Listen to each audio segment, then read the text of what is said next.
Nicole Scott here from Mobile Geeks. Here we're taking a look at the LG G4 and comparing it to the LG G3.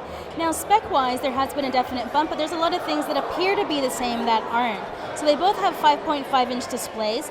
They're both 2560 by 1440, but there are a lot of improvements on here. So first off, it's going to be the display itself. This is a Quantum HD display on the LG G4. It's 25% brighter. You can tell I'm using the G3.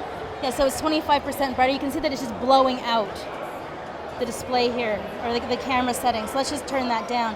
And it's actually got 20% truer color accuracy than the LG G3 did. So that's a Quantum IPS panel. The other difference is if you put them up like this, you can see that the G4 comes with a curved display. So this actually adds a little bit of the durability that we've seen with the LG G Flex line, but without the issues of like the crappy display and blotchiness, because the curve is not as pronounced and it's not flexible. So we have a metal rim around the edge here, and then we have these great leather backs. Now this is one of the biggest changes in selling features to the G4, adding this kind of like leather premium back. Now just to quickly go over it, this is done by vegetable tanning, which is the same process of luxury handbags. It takes 3 months to give this color in here. And then LG has to attach it to the polycarbonate of the removable back. So LG has maintained that.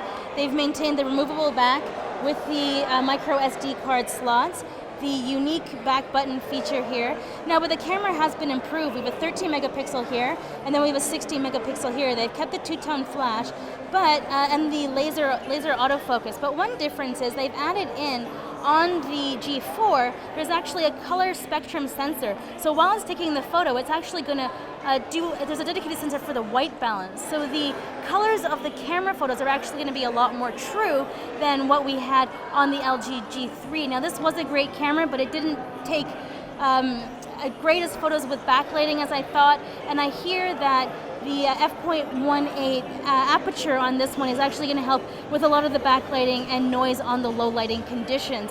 Now another improvement on the camera is the fact that the LG G4 comes with a 3-axis optical image stabilizer. So the big difference on this is that this only comes with a single axis. Actually pretty much every smartphone on the market is only going to have a single axis OIS, whereas the LG G4 has 2. So it's going to take a lot more steady photos.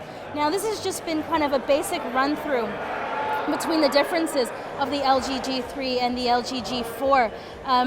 Like I said, there were a few things about the G3 that I didn't like. I thought that the battery life could have been better. I thought that the camera was great, but it could have taken slightly better photos. And all of those things seem to be corrected here on the G4. And they've kept everything that I've loved about the G3, mainly the removable battery.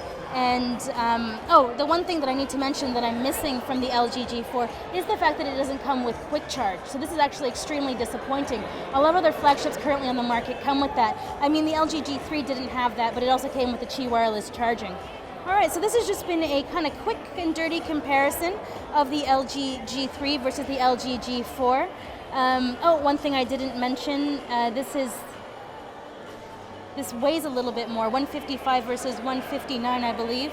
But this has just been overall the high points of the differences between these two devices. Nicole Scott here for Mobile Geeks, taking a look at last year's flagship versus this year's flagship.